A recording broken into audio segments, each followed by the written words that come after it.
Taba mo ah. Nakakahiya sa'yo ah. Waiting for you.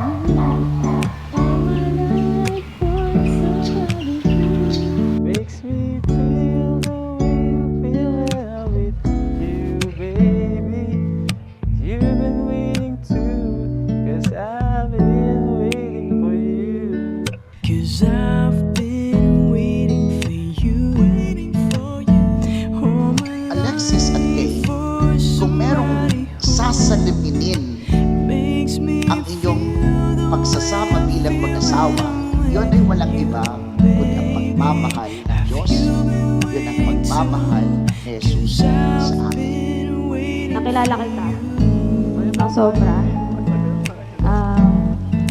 Sobrang, ikaw yung lalaking sobrang ang laki ng paggalang sa magulang. Yun yung isa sa minahal ko sa'yo na sobra. Sobrang bait mo at sobrang ano ng pasensya mo sa akin.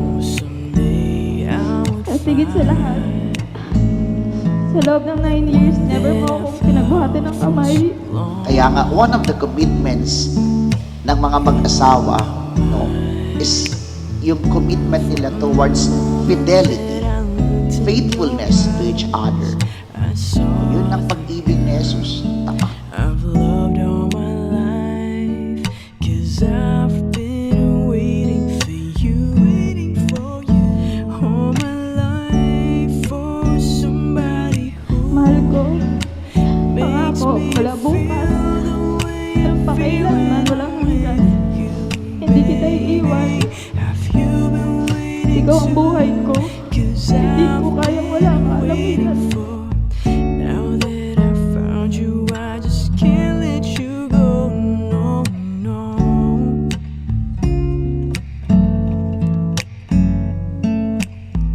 But there is one thing I want you to know.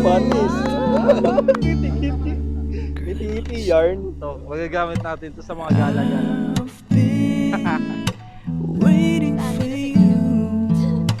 All my life, waiting for you. I've been waiting for you. All my life, waiting for you.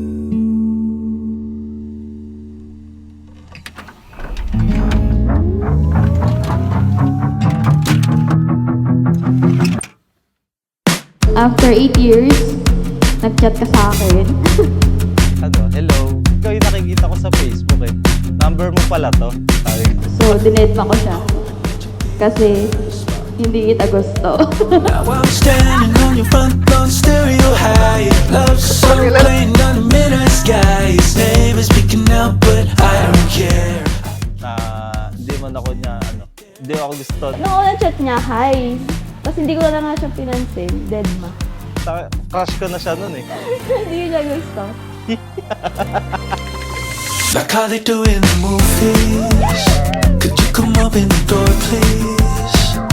Or should I just knock upon your window pane?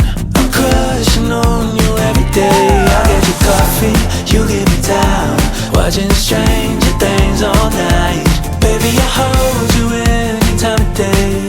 Just hold me, say you love me like they do in the movies. Yeah. Like they do in the movies.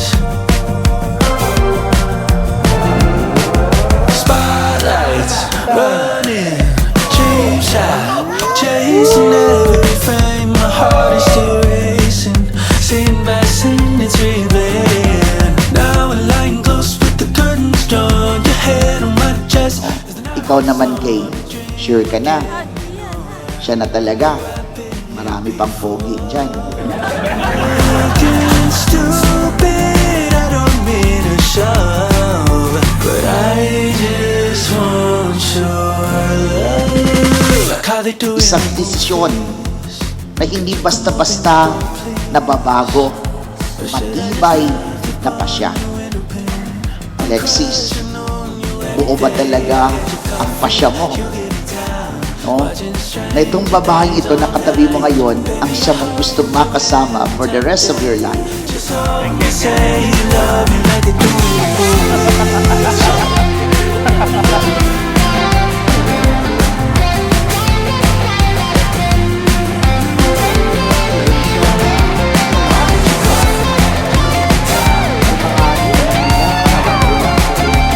Baby, I hold you any time of day.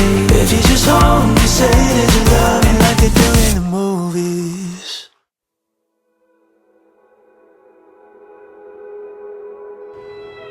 Wedding banquet or wedding celebration is a happy occasion. Masayang okasyon. But it is not just simply a happy occasion. It is a happy occasion because it is a celebration of love. Birthday ko, April 21, dun niya ako sinagot. Sa bahay na. Birthday niya kasi yun. Inis ko siya na ako yung hulang tuwi sa kanya nun. Yan, kami na. Mahal, nagpapasalamat ako sa Panginoon. Binigyan niya ako ng isang katulad mo, mapagmahal, masipag, maintindihin, katuwang ko sa lahat ng bagay at isang napakagandang asawa.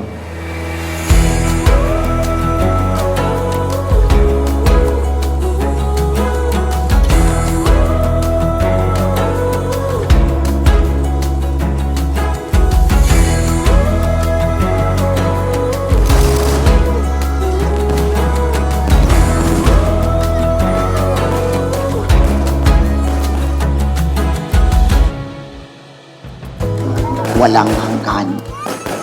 Kanya nga, ang pag-ibig nyo, di ba, mamaya manunumpa kayo that you are going to love each other for better, for worse, for richer, for poorer, in sickness and in health, till death, hanggang sa wakas ng inyong buhay.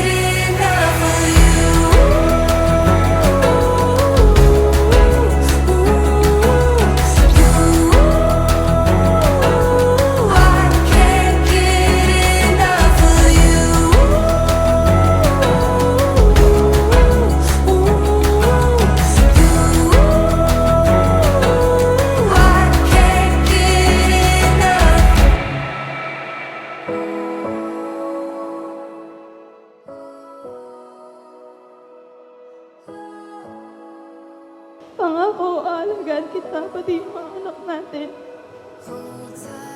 Sa hirap at ginhawa. Mahal ko.